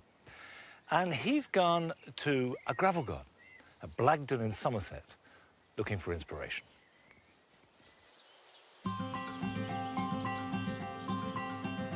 I've spent my life gardening, getting my hands dirty, planting things, watching them grow, building things with my father, gardening with my grandparents. It's in my blood. One of the best things about what I do is being outside and really watching the seasons unfold. Every single year there's something different going on. But you know what, as a garden designer, I spend most of my life creating gardens for other people. And this year I've decided just to spend a little bit of time on me and my garden. Back at home, I've terraced the garden out, and there's an area at the top that I plan to create this wonderful gravel garden because the sun sits there beautifully and it's somewhere I can really enjoy with the family through the summer months. So my hard landscape's finished and I've got this blank canvas, and now for me this is the best bit, bringing it alive with plants. You know, for that though you need inspiration, and I tend to get that sometimes from the wider landscape, but it's also great to go and see how other people have done it. Wow, I was not expecting that. With the water in the background, you honestly could be by the seaside.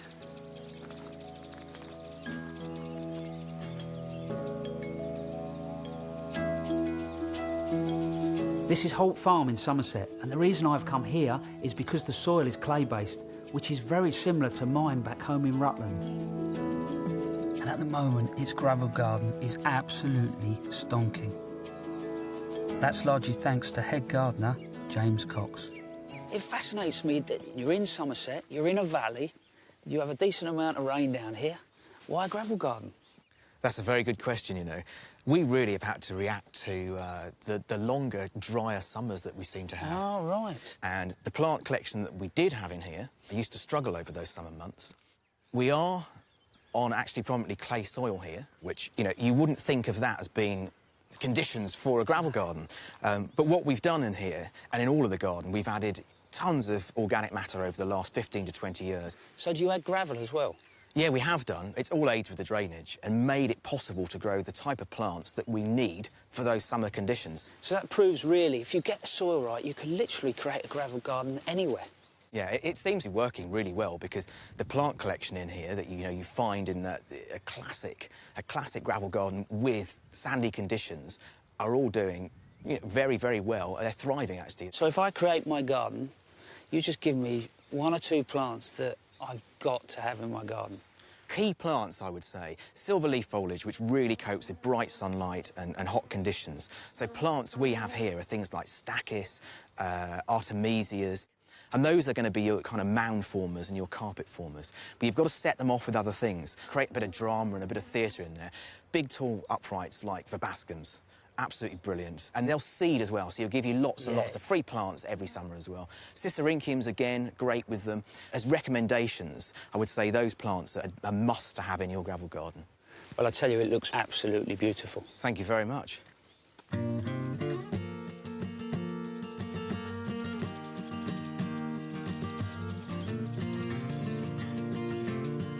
I think one thing to remember when you come to places like this that are vast, don't be put off by the scale and the size, because there'll be loads of little ideas in here that we can take home. You know, my little gravel garden is little, you know, so we're going to go around here and we're just going to pick up a few ideas, you know, like the grasses sitting in the gravel, the things that are starting to look self-seeded.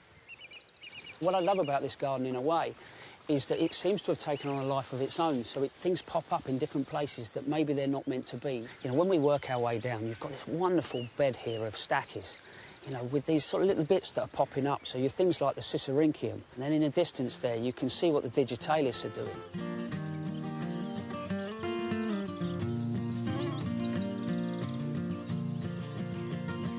I think what I love as well is the fact that actually there's lots of plants in here you recognise, you know, so there's the poppies, there's the geraniums, there's the, you know, the salvias, things like that.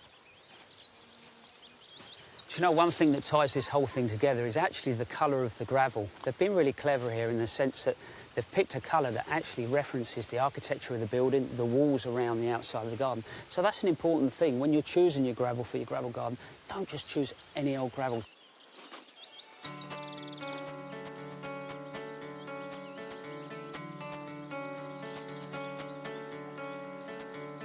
Away from the main garden, I've found this fantastic sort of, it's like a gravel meadow, and it's full of damselflies, but also, after that, it's got these wonderful stipia heads, that wonderful sort of like oat head that moves around, and the sound in here is fantastic, and I think that oat colour will really go well with the gravel that I've got in mind for back at home.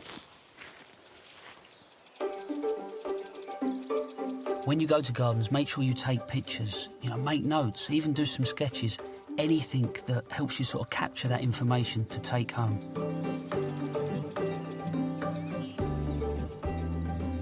Do you know, I love this little plant, Centranthus. Some people think it's a weed, but it grows anywhere. It'll grow in walls, and this is definitely one that will reappear up in my gravel garden. Do you know what? I've had a really lovely day, and I've learnt a lot today, and a few things that I'm going to take away, really, are the strength of these borders. They're not just a load of plants planted in gravel. You know, there's a real structure to this garden, and I'm really, really looking forward to getting back and getting stuck into mine.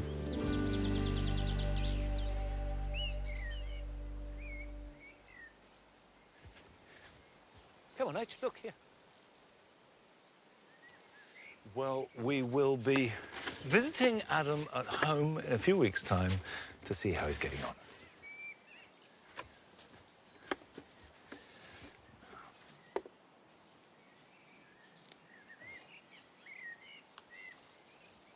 One of the many joys of this time of year is that the harvest really starts to increase and roll in. These broad beans were sown in February, and I planted them out in April. So although they're not very big plants, they're fairly stunted, they've got plenty of beans to harvest. Broad beans are much nicer when you pick them small. In fact, if you see, the beans are small and tender, and actually you can eat these raw. They're sweet, whereas when they get bigger, they have a slightly bitter casing. And when they get really big, you have to peel them. But the luxury of having a small broad bean, even if you just mix up a few in a pasta dish, is really good. And that's one of my favourite ways to eat. This time of year, just taking from the garden, not complicating it, not making it too much of a big deal, just keeping it really simple.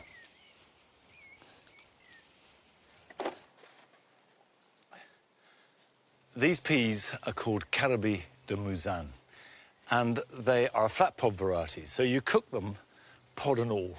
Just lightly blanch them in either a bit of oil or butter.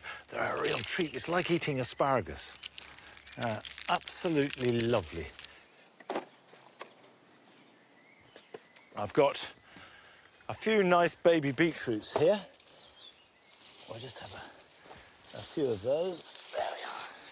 Aren't they lovely? And those are delicious, either roast or else boiled and eaten whole. I like them hot. Now, this is the Tuscan kale, Cavolo Nero. It's supposed to be really good for you, and I know it's trendy to make into juices and whatever, but I love it just as a cooked vegetable. And if you take the outer leaves that encourages new growth. But this time of year, it grows quicker than we can eat it. There we go.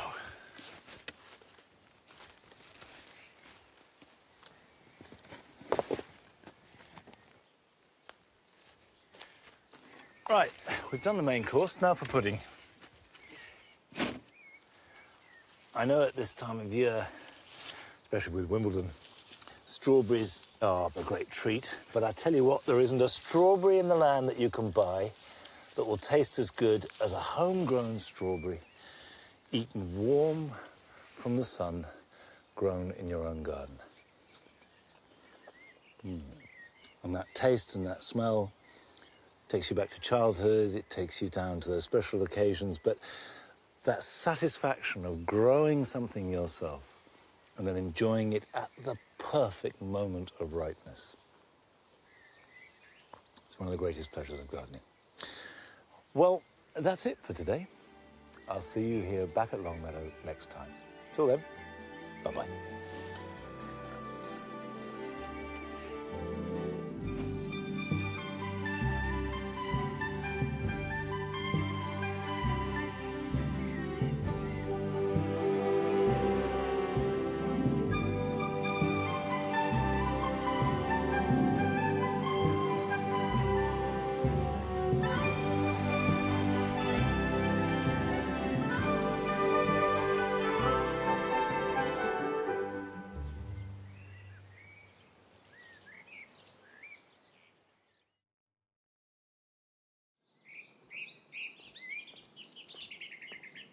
Come on, here.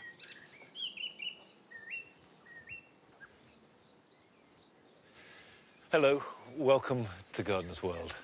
Well, the orchard is dominated by giant umbellifers, hemlock and hogweed, and they are both weeds. I don't really want them to get too invasive, but for the moment, they look fantastic because they have these white umbels of flower made up of tiny florets, which of course are fabulous for insects and look superb. But as soon as those flowers fade, I don't want them to set seed. So next week, the big mower is coming out and I'll cut the lot. This week, we're looking at plants with a head for heights as we visit an alpine grower in the Pennines. Everybody likes little things in miniature, don't they? I can't quite believe how small some of them are and so perfectly formed as well. And we visit an extraordinary Himalayan garden in the Scottish borders that came about as the result of a life-changing experience in Nepal.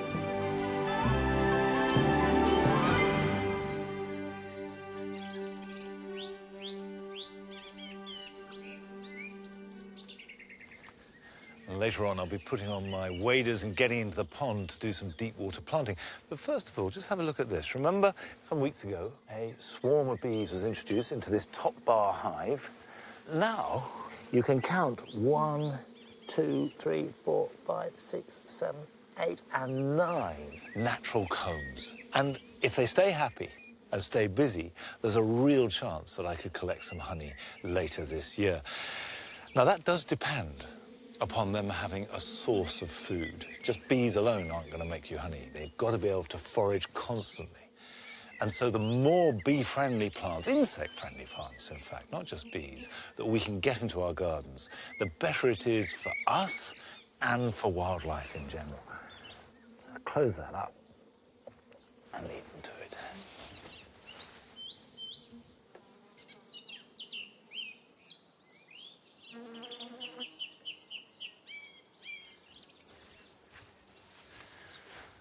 The whole garden here at Longmeadow is filled with plants that insects like.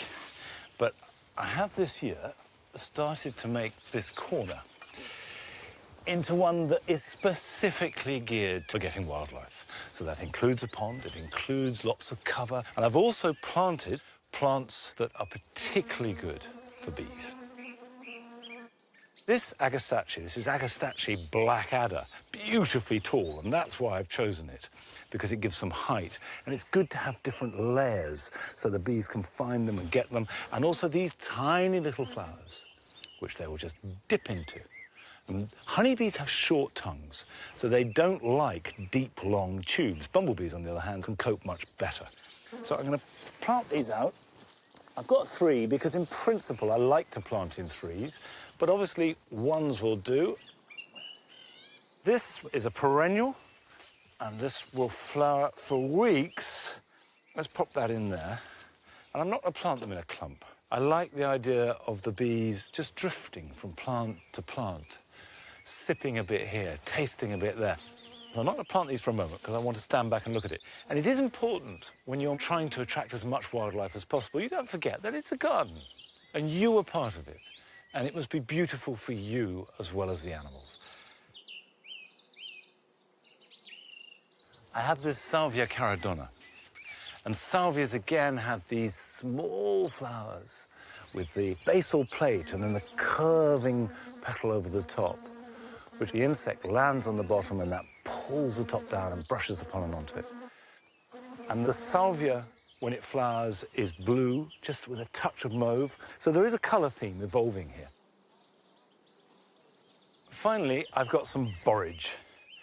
Borage, which is an essential part of Pims, and is a really good example of a simple, open flower shape which bees love.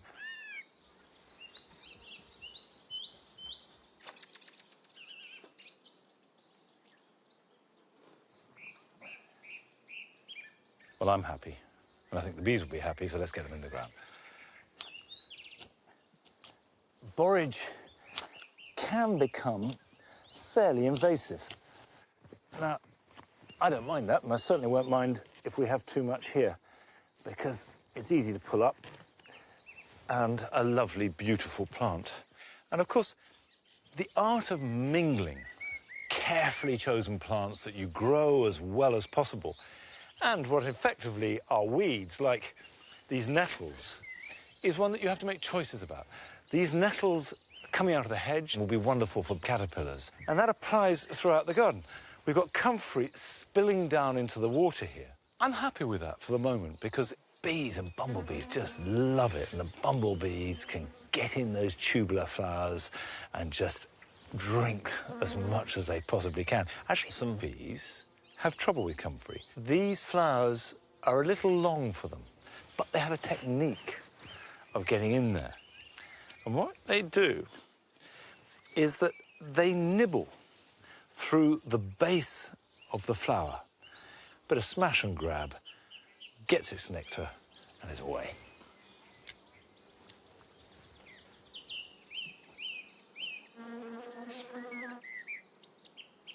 Come on, Age. Come on, Snitchell. Come on.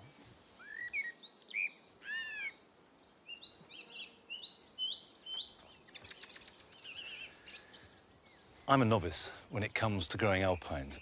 I get a lot of pleasure from them, but I've had some trouble, particularly with the 2 troughs here in the cottage garden. I suspect that the pluggle in this trough has got blocked.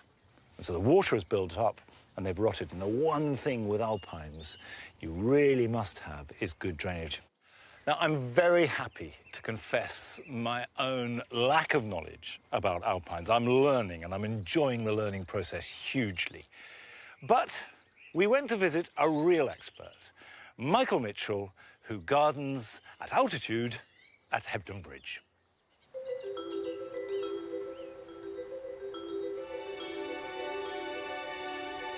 We're at Slacktop, which is 925 feet above sea level, right in the middle of the Pennines, on a north-facing slope. Not the ideal place, you would think, to grow plants at all. Alpines are some of the toughest and easiest plants that you can grow in your garden, if you consider where they actually grow in the wild, in mountainous, cold, exposed places like the Alps and the Rocky Mountains, Himalayas. Then if they can survive places like that where it's cold and wet and windy, then there should be no problem in being able to grow them in your own home. This little yellow daisy here, which is called Erigeron canary bird, I think it's possibly one of my favourite alpines. It flowers for ages. March, April is when it starts, and then you get repeated flushes of flowers all through the season till like October, November. Likes a sunny spot and well-drained conditions like most alpines. This one actually needs a bit of cleaning up. I'll just take a few of these spent flowers off. Everybody likes little things in miniature, don't they? I can't quite believe how small some of them are and so perfectly formed as well. And the colours are really intense, really brilliant. They often don't look like they're going to be hardy and that you can actually grow them outside, but you certainly can.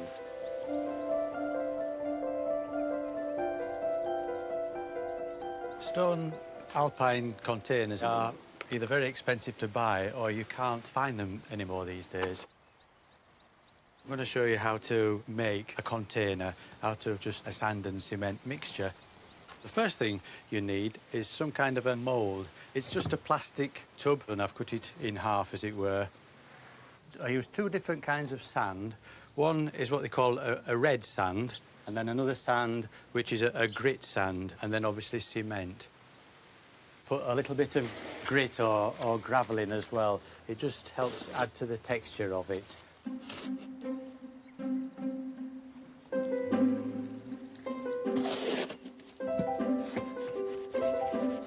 I aim to put round about 1.5 inches of the mixture in the base.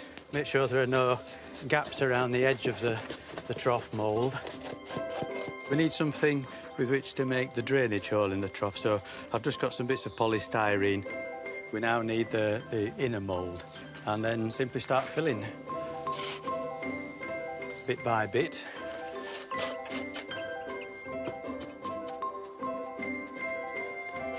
So I think that's about finished. It's hopefully got all the air out. After about 24 hours, it's cured. In winter, you probably need to leave it 2 days.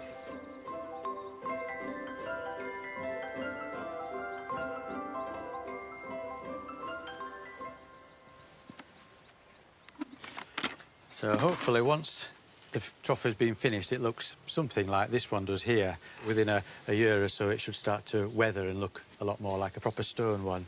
In order to stop the compost from falling in there and clogging the drainage hole up, we need to put something over it first. I just use the bottom of a plant pot that's got lots of drainage holes in.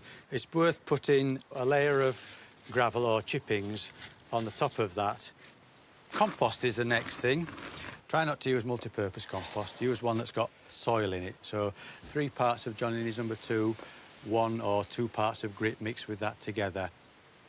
Bits of stone in there will help prevent one plant encroaching onto another. There are so many alpines you can choose from. Some will be far too vigorous and completely fill the container and swamp everything else. So I put a campanula and the saxifrage in there. Also, try and, if you can, spread the flowering season out as well.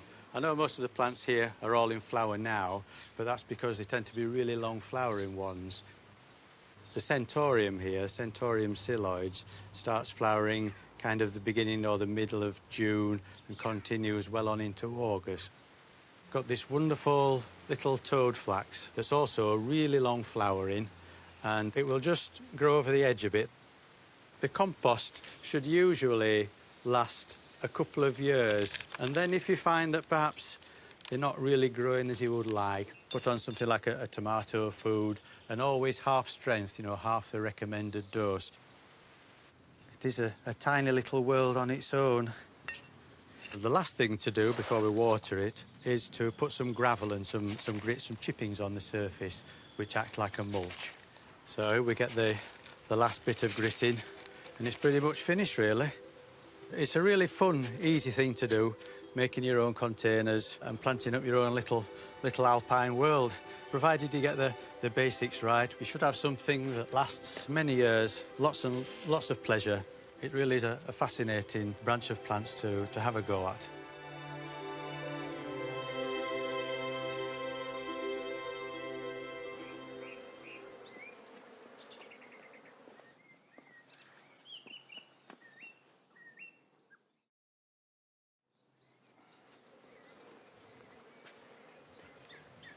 I've got some additions for the big pond.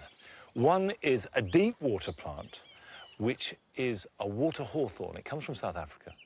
and flowers twice in the year, sort of May, early June. And then it takes a rest during summer and then flowers again in September and October. And it has got curious flowers that smell of vanilla. I've got two marginals. Next to me is the pickerel plant. And I like this for two reasons. One, because it's got a good flower, it's got a good shape, and gives really good cover. It's just a handsome plant, and also because the name the pickerel always makes me smile. There was a pub when I was a student at university called the Pickerel, where occasionally, obviously only for research, I used to go and refresh myself. And I remember some happy times there. And finally, I've got flowering rush, Butomus, which has got really good structure, and I need towards this end of the pond get some height, and then that will flower and look really good.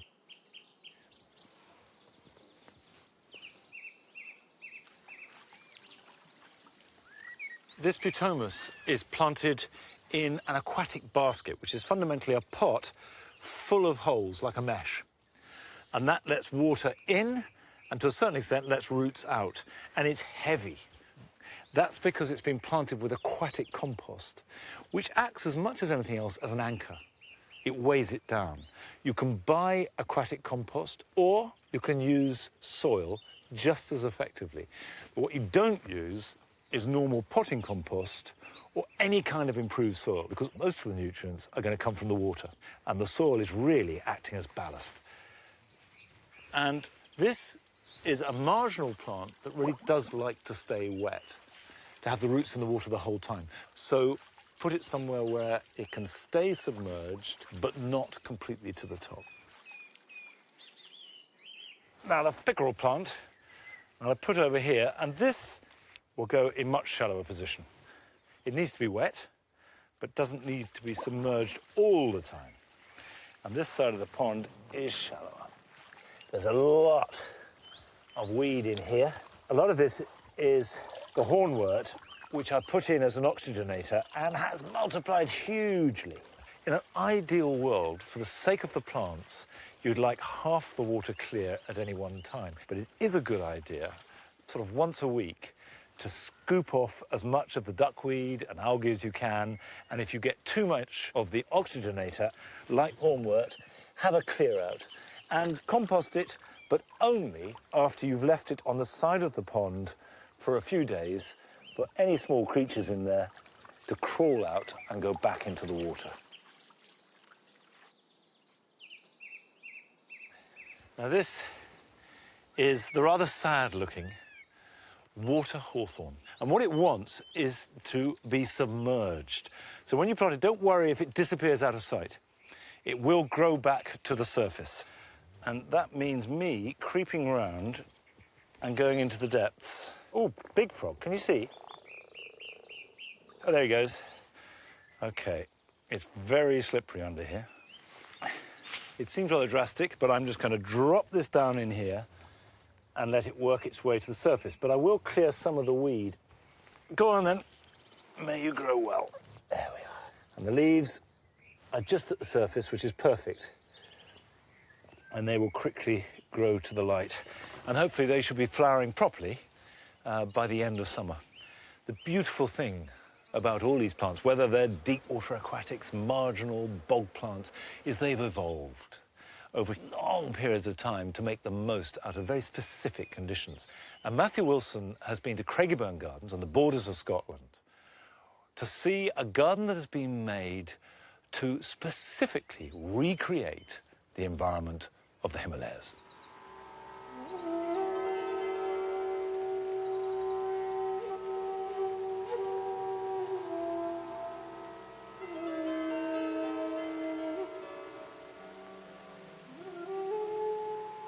You know, the moment you arrive here at Craigieburn, you know you're in for something pretty extraordinary. The garden's reminiscent of Nepal, it's swathed in prayer flags. But the story of how it came to be is just as extraordinary. 20 years ago, Janet Wheatcroft was on a plant collecting expedition to Nepal.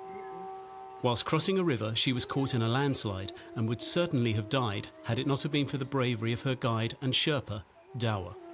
The moving thing was not the fact that he saved my life, which he did, but the fact that if he couldn't save my life, he was jolly well going to go down with me.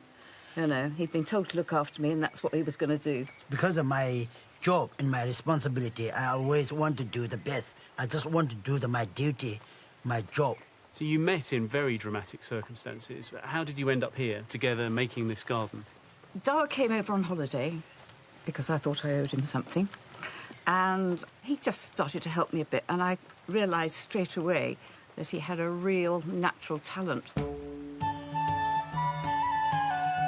Having discovered a shared love of gardening, they formed an even greater bond and came up with the idea of making a Himalayan garden together. So Dawa and his family moved to Scotland. 20 years later, Dawa's pride and joy is what he calls his Sherpa garden. He doesn't really like me having a lot to do with his Sherpa garden. That's that right? Yes. Well, you must show me this Sherpa gorge. I really want to see the plants in there. Can we go and have a look? Okay. Lead on. The gorge has similar microclimatic conditions to Dawa's homeland in Nepal, and he immediately saw it was the perfect place to create his Himalayan garden. I always want to make one Sherpa garden. I said, I'm going to make Sherpa garden here. I'm going to get every single plant from my home. I finished this about 4 months. No machine, no any special tool. 4 months? 4 months. And just using Sherpa power? Yes, using my power. I grow food in the mountain. This is nothing for me. Not only was it hard physical labour in a very tricky location, but some of the plants were notoriously difficult to grow in Britain. Every single plant I brought from home, I never lost one single plant, and they're happy. The aracemas are amazing, aren't they? They're amazing. They're coming very, very strongly. And they're just spreading by vegetation, are they? They're just sending out runners? They are tuber, all like tuber. potato, yeah. One jewel of the Sherpa garden is the Meconopsis, the Himalayan big blue. It's notorious for being difficult to grow, but in Dawa's garden, it's prolific. There's no other colour like it in the flowering world. Unsurprisingly, they are incredibly desirable plants and people want to grow them. But it does require quite specific conditions. Moist atmosphere, so it's not just about the rainfall, it needs that moisture as well, and I can feel that here in the gorge coming off the stream. It also needs well-drained woodlandy soil and semi-shade as well. So as desirable as it is, if you haven't got those conditions, it's possibly not the right thing for you. Now, what do you think this is? A geranium? That's what I thought it was. It's actually a primula, and I've never seen this plant before. It's absolutely gorgeous, this wonderful, delicately cut foliage, beautiful pink flowers, great ground cover.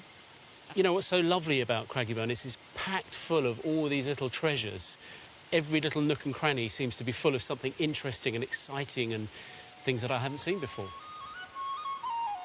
The gorge is unique, but you can't underplay the rest of the garden at Craigieburn, where Janet's love of plants is evident. I love that peony weedy eye there with the pink it's a flowers. beauty, isn't it? Lovely thing, really beautiful. I've been really taken by the Meconopsis and the aracemas and the cardiac, because you can't fail to be taken I mean, by, they're supermodels, aren't they? They are supermodels. But equally, I've been just as taken by the ground cover because it's so effortless. It just all sort of merges together. There's a particularly glamorous blue clover. It's a bit short of flowers. And the colour of the intensity. I mean, I've never seen a blue clover, and I can imagine very few people would imagine it. Parachaetus communis. You see it on riverbanks in Nepal. There's a very beautiful strawberry in the gorge with really glossy leaves, and I just love the glossiness. Now, I don't think anybody else in this country grows that. It's Fragaria daltonii, and that, I think that came back as a passenger with some plants that we brought from Nepal, because it's a little spreader like most strawberries, and we didn't know we had it, I think, until, we put the plants into quarantine when we got back, and it sort of popped up. For me, the most interesting gardens are the ones that combine beautiful planting and a real sense of atmosphere. And Craigieburn has both, but it's also shot through with the personalities of the people who made it. And the planting is exquisite.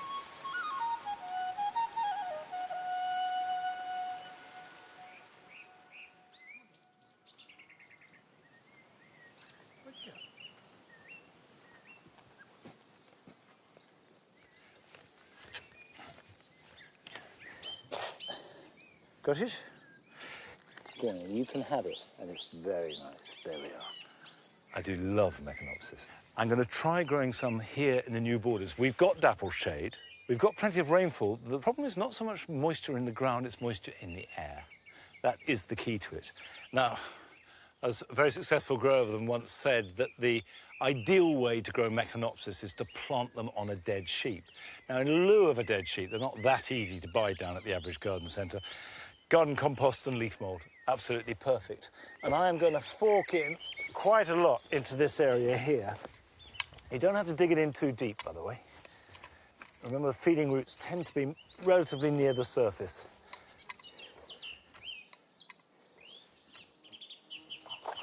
I grew these from seed, from the Meconopsis sheldonii. In fact, these were a hybrid called Lingholm. And very likely, if you buy Meconopsis sheldonii, it will be Lingholm. They took quite a while to germinate, and they were tiny plants for about 8 months. In fact, I've got some here which are over a year old, so you have to be very patient. And then these we've potted on, and these are now 2 years old plants, and they won't be ready to flower for at least another year and perhaps 2. But they're precious, and they're worth the trouble. So, I used to feel that the pH had to be ericaceous, below 6, to grow Meconopsis. But it's generally reckoned that that isn't the case. I mean, if you're growing on chalk, probably not a good idea. But if your pH is round about neutral, there should be no problem. But if you are going to mulch them, and you should, because that will help keep moisture into the soil, keep weeds down, and also feed them, use a pine bark mulch. I will mollycoddle these plants, but not by giving them any extra heat or shelter. What they really want is moisture, particularly in summer, and moisture to the air. You can see the leaves are bristly. They've got these hairs, and that will trap the moisture and hold it in. Well, they're out in the world, but I will look after these plants with all the care and anxiety of a mother watching a child go off to its first day at school. But here are some jobs that you can do at home a little bit more easily this weekend. Although an apple tree will try and produce as much fruit as it can, for the gardener, what you're looking for is quality rather than sheer quantity. And to achieve the best results, reduce the number of fruits per spur to 2. This will seem harsh, but the result will be 2 fine apples that you can then pick and store and enjoy in winter. If you planted garlic last autumn, it should now be time to harvest them, especially if the foliage is starting to yellow and die back. Don't tug at them, but ease them out of the ground with a fork. Clean the soil off and leave them to dry on the ground, although if heavy rain is forecast, bring them indoors where they can be completely dry, and it's important to let them dry thoroughly before taking the foliage off and the roots and storing them. The time to prune plums and cherries is now, in midsummer. And this is especially true if you're training them to shape, as I am these Morello cherries, which I want to grow as fans. Cut any outward-facing growth and then tie in any shoots that will follow the pattern and establish a framework that you want to see in the finished plant.